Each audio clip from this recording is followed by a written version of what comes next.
se fosse um tempo atrás, os professores viriam, ou os diretores viriam, esse professor está fazendo essas coisinhas bestinhas da cultura, não precisa disso. Aluno tem que aprender e pronto. O nosso modelo, ele é um modelo fabril, né? É um modelo em que você tem os alunos sentados em fileira, um atrás do outro.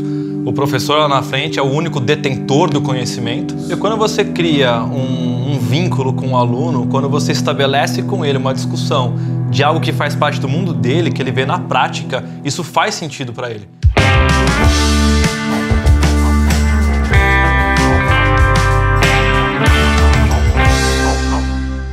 E aí pessoal, tudo bem? Meu nome é Marcos Botelho. Bem-vindo ao Encurta, um programa que quer encurtar a distância entre a cidade, o seu contexto cultural e a mensagem de Jesus Cristo. Estamos aqui com Eduardo Molina, professor de História. Exatamente. Pesquisador da cultura pop. Hoje vamos falar sobre repensando a educação. Legal, cara. Eu tenho que começar com uma pergunta aqui. Como você vê o atual modelo de educação aqui no Brasil? Cara, o atual modelo de educação aqui no Brasil é um modelo que está condenado ao fracasso. Na verdade, eu acredito que desde que se pensou a educação no Brasil, nós temos um déficit muito grande, porque não há interesse de fato em que a educação seja propagada ou que se haja investimentos verdadeiros na educação, né?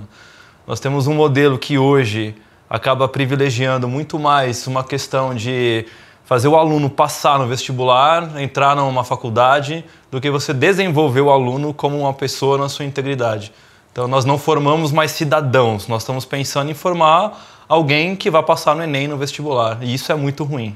E é interessante que passa governo após governo, décadas após décadas, esquerda e direita, e não resolve esse problema, né?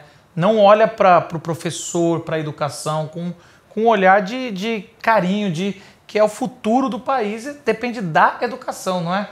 Exatamente. É uma coisa histórica no Brasil, né? Se você parar para fazer uma análise do século XX para cá, você não tem, de fato, nenhum governo se preocupando com a educação como pauta principal. O que se confunde muitas vezes, quando se fala em investir na educação, é construir escola.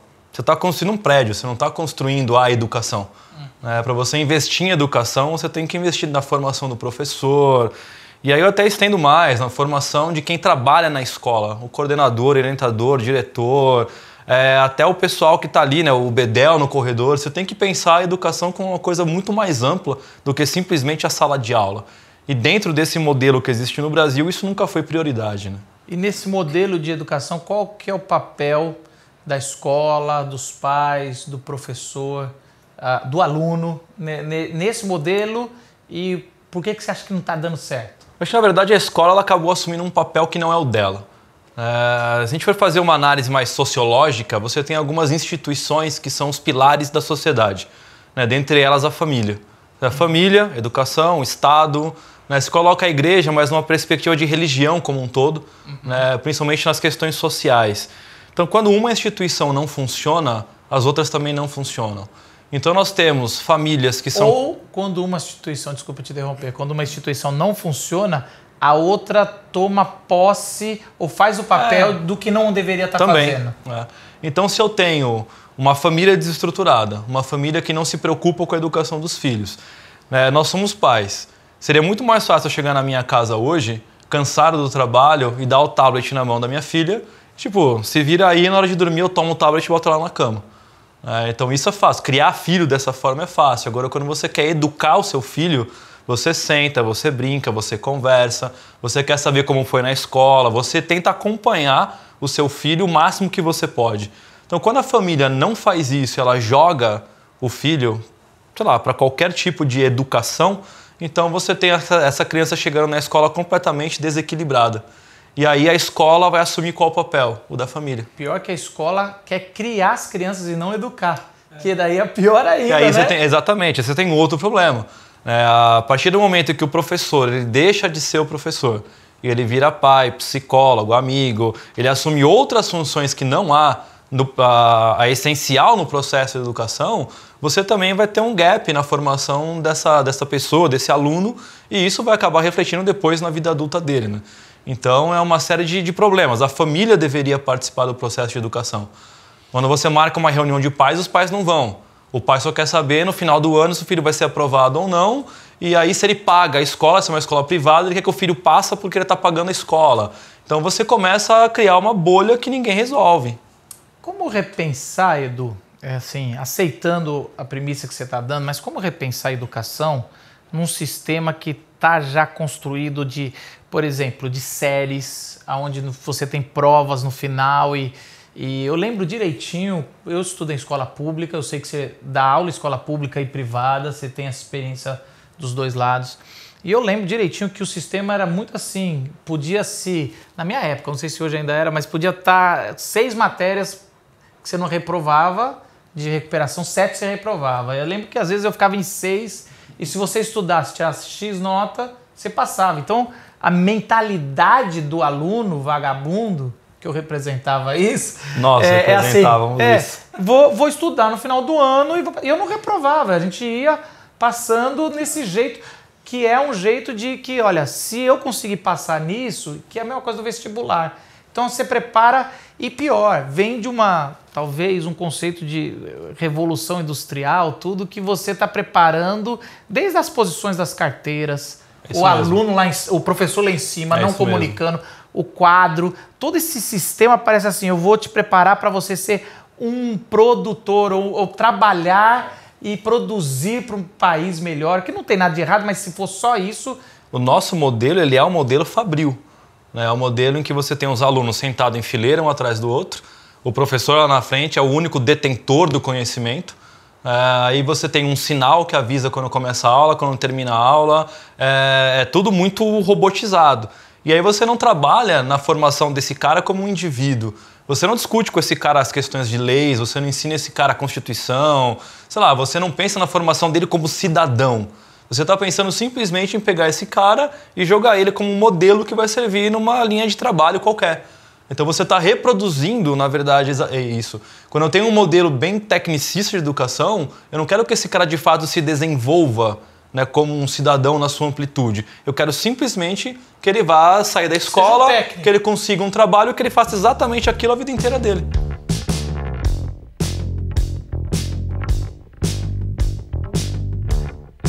Que é aquela crítica muito do Charlie Chaplin, né? Naquela... Tempos modernos. Se você tem tempos modernos, você tem que fazer aquilo para produzir. É forte. Agora, na sua experiência, eu conheço você sempre ajuda a gente lá na Glocal, é um dos palestrantes. Quando você entrou na escola e você viu que o que você sonhava, que você aprendeu sobre pedagogia, não estava funcionando, quais são as suas propostas que você fez que você viu que deu algum resultado para sair fora da caixa?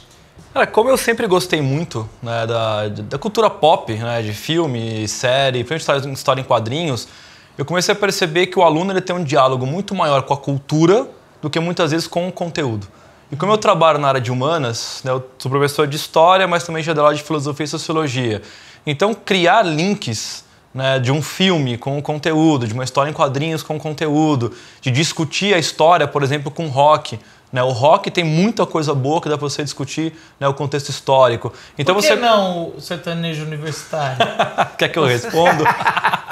Que discriminação. Não, nada contra, né? Continua. É um desafio... Mas dá um exemplo prático aí, de alguma aula que você deu um tempo atrás aí. Cara, uma das coisas assim, que, por exemplo, eu fui discutir pré-história no começo desse ano, no primeiro ano, no ensino médio. E ao invés de discutir, né, de um meio mais tradicional, né, com a linha do tempo, analisando o que é o neolítico, eu peguei uma história em quadrinhos da Maurício de Souza, do Piteco. Então eu trabalhei com o Piteco em sala de aula, discutindo a formação do homem, as relações do homem nas cavernas, né, desmistificando algumas questões. Por exemplo, o homem nunca viveu com dinossauro. Lá na historinha tem o homem, o dinossauro, tem a pintura rupestre. Então você pega os elementos da história, você quebra aquela história em várias partes, você discute todo o processo de formação do homem. Por exemplo, na Guerra Fria, quando você vai discutir com seus alunos, você puxa uma história do Superman que ao invés de cair nos Estados Unidos, cai na Rússia. O Entre a Foice e o Martelo, né? Então a gente discute as formações ideológicas da Guerra Fria, né? Partindo desse pressuposto. Dá pra gente usar o Watchmen também, que é fantástico. Você tem uma série que chama The Americans, que discute isso. Então você pega esses trechos, coloca na aula, e aí eu discuto o conteúdo a partir daquilo que eu levo para eles na aula. Agora, quando que aconteceu para você, ou se aconteceu a virada? Porque até então, se fosse um tempo atrás, os professores viriam, ou os diretores viriam, esse professor está fazendo essas coisinhas bestinhas da cultura, não precisa disso. Aluno tem que aprender e pronto, é aquele negócio. E quando houve a virada de falar, cara, esse cara está fazendo um diálogo, estou vendo que os alunos estão mais interessados. Cara, uma das primeiras vezes que eu tentei fazer isso, eu lembro que o coordenador me chamou e começou a dar bronca. Você não quer dar aula, você quer passar filminho e tal. E aí eu falei pra ele, então fala o seguinte, chama você, a direção da escola, e eu vou dar essa aula pra vocês. E aí o cara não queria, eu falei, não, vamos lá. E aí ele colocou, tava os dois coordenadores, diretor, administrativo, juntou umas 7, 8 pessoas na sala. E aí eu dei a aula que eu havia dado pros alunos, pra eles. E aí quando acabou, todo mundo ficou olhando pra cara do outro, olharam pra mim, tipo... eu acho que você tem razão, funciona melhor assim. E aí meio que assim, toda hora você acaba se provando dentro disso, até que as pessoas entendam que você não está lá matando aula, você está repensando a forma do método educacional para que faça sentido para o aluno. Cara, é muito mais legal para o aluno ele discutir a formação do capitalismo com o Homem de Ferro, com Tony Stark, com Bruce Wayne, do que esse cara ficar discutindo com um livro ali, olhando só para o modelo Fabril, por exemplo. Então você torna a coisa mais próxima deles. Me fez lembrar muito sobre o Pat Adams e o jeito que ele queria humanizar os doutores, mas na área da educação, né?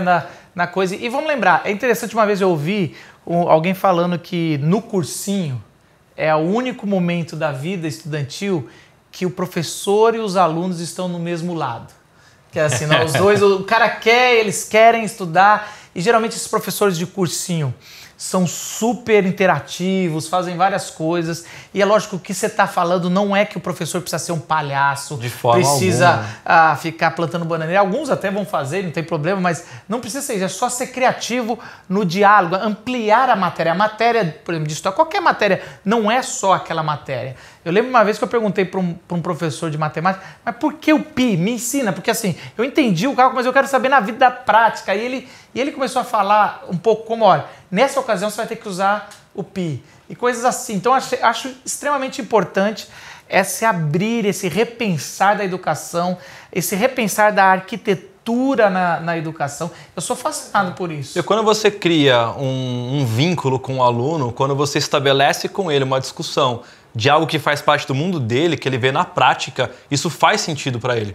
E aí se torna muito mais agradável discutir isso na aula, ele leva isso para a vida. Eu tenho alunos que hoje já estão formados e eu encontro os caras, pô, eu lembro daquela aula que você deu Capitão América, pô, eu lembro daquela aula que você falou com a série tal, eu lembro. Então assim, é legal porque ficou. Ainda que ele não lembre de todo o conteúdo, alguma coisa ficou para ele daquilo. E, por exemplo, para a gente encerrar, para ajudar a pedagogia no ensino religioso. Por exemplo, às vezes é a mesma coisa, a gente vai replicando as coisas erradas da escola, na nossa escola dominical, aonde for. E o que você faria, talvez repensaria, para falar sobre os ensinamentos de Jesus, as coisas como esse ampliar da educação? Cara, eu acho que é muito aquilo que a gente faz na Glocal. Você conseguir olhar para as coisas e perceber que todas elas, se você for criativo, você tem um gancho que você pode aproveitar para poder fazer um link com o Evangelho. Não é fácil, o processo é difícil, até você entender como esse negócio funciona, mas quando você percebe que todas as coisas que você pega, seja um filme, uma série, uma história em quadrinhos, ela tem um fundo moral, um fundo ético, ela tem uma frase de efeito. Você consegue pegar aquilo e reverter aquilo com um fundo bíblico para você poder, dessa forma, disseminar o Evangelho. O Tim Keller fala que, assim como todos os caminhos levam a Roma, né, tinha isso, toda a verdade cultural leva ao Criador. Então eu acho que faz parte da gente como professores, seja na igreja ou no ensino normal, saber pegar esses ganchos e ampliar a educação para formar o ser humano. Eu sempre brinco assim, cara, que Jesus ensinava por parábolas. A parábola nada mais era que um contexto cultural que facilitava o entendimento.